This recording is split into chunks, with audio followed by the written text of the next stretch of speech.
C'est dans ce imbroglio électoral que le président Laurent Gbagbo prête serment le 4 décembre 2010 au palais présidentiel. Alors, monsieur le ministre, comment expliquez-vous que ces résultats proclamés par la CEI aient été contestés? Ben, écoutez, c'est un peu ça la grande déception. Vous avez vu tout à l'heure quand on parlait de ces résultats n'ont pas été consolidés. Je voudrais dire que nous avons gagné l'hôtel du Golfe le 29 novembre. Et depuis le 29, nous suivons pas à pas ce qui se passait. La veille donc, de la proclamation, les travaux de la CEI ont été suspendus parce que des hommes en armes ont débarqué. Heureusement que le président de la CEI, un certain nombre de décideurs n'étaient pas sur place. Donc la CEI n'avait pas pu proclamer les résultats provisoires et vous avez vu un peu l'ambiance qui prévalait au niveau de la commission. À partir de ce moment, le président de la commission électorale indépendante a pris des dispositions pour voir quel est l'endroit où il se sentirait en sécurité pour pouvoir proclamer les résultats. Alors, donc, quand on parle du folklore, évidemment, juridiquement, cela n'était pas du tout prouvé. Et puis, évidemment, l'hôtel du Golfe, c'était sur donc, le territoire de la Côte d'Ivoire.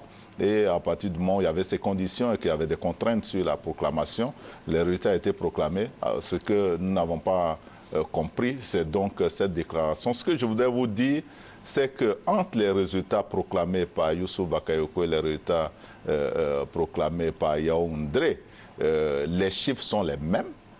La seule différence, c'est que Yaoundé et donc les partisans d'un certain camp ont pris soin d'éliminer un certain nombre de départements pour des raisons qui n'étaient pas validées par la CEI. Donc, c'est ce qui a fait la différence. Sinon, ce sont les mêmes résultats qui donnaient donc la victoire du candidat Alassane Ouattara avec 54,1% qui a été proclamé. Évidemment, vous comprenez pourquoi par la suite la certification a été faite par le représentant spécial du secrétaire général des Nations Unies.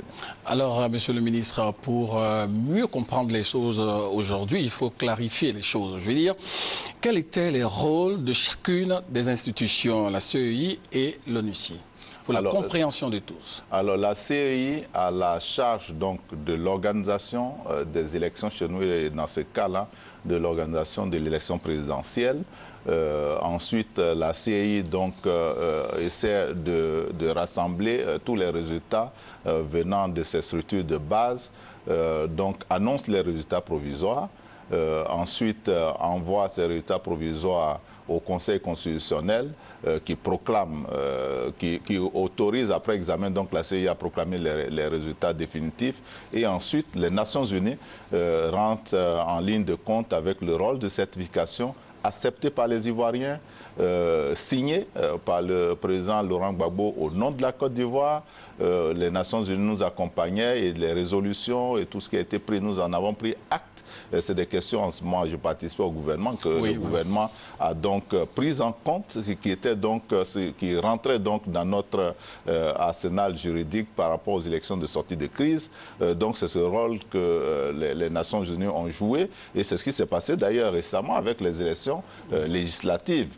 Pour que nous allions au bout du processus, les Nations Unies doivent pouvoir donc certifier, parce que c'est ce qui a été décidé et ce que nous avons accepté, et c'est dans ce cadre-là, les 5 ans ont été gérés, que les élections ont été organisées. Alors après ça, on a vu cette crise et on a fait appel aux Africains. Alors on a fait appel aux Africains, à beaucoup d'Africains. On a fait appel, d'autres sont venus.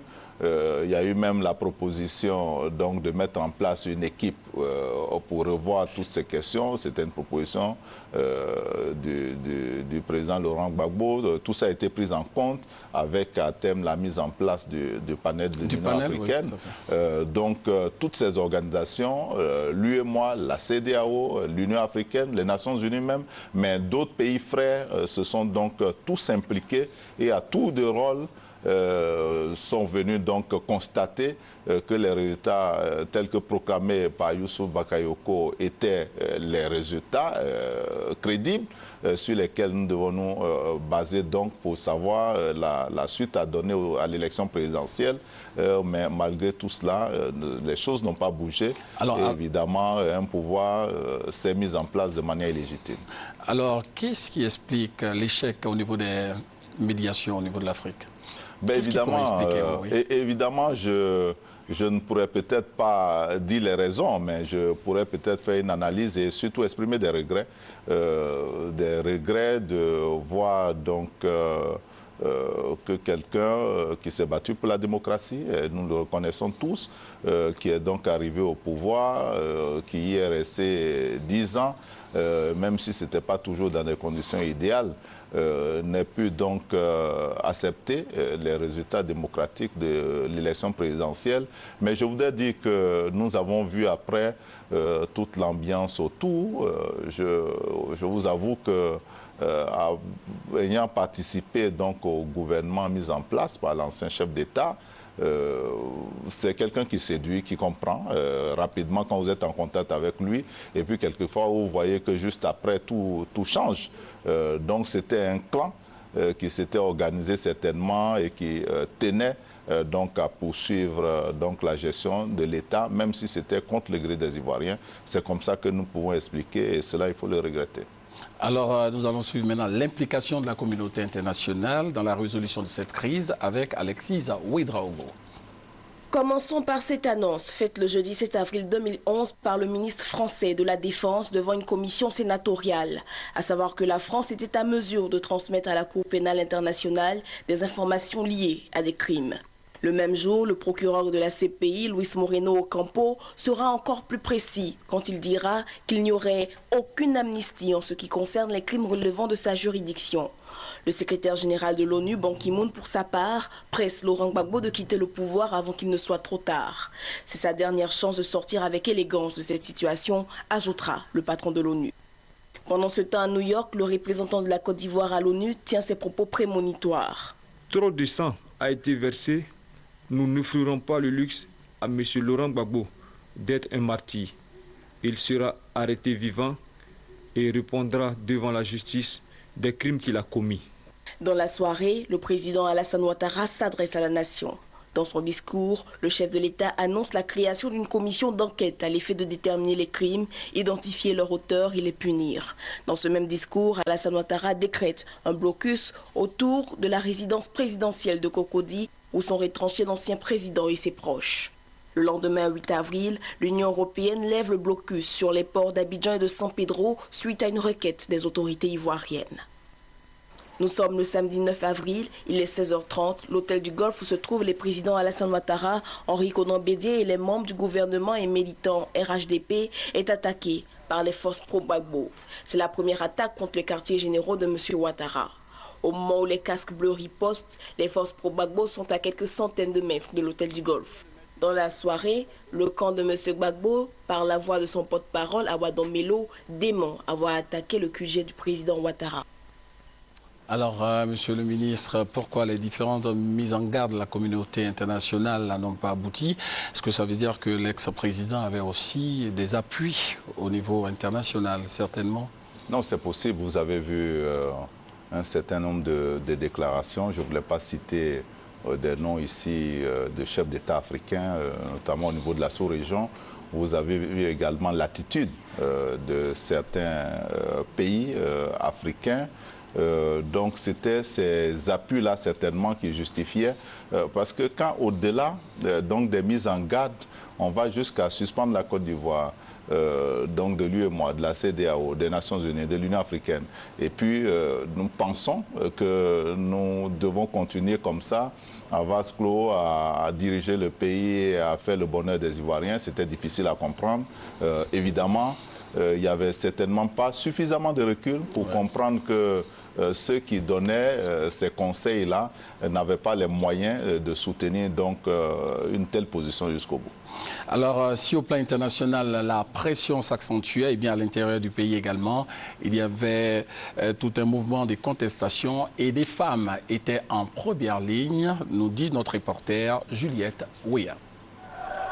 2010-2011, une crise post-électorale secoue la Côte d'Ivoire.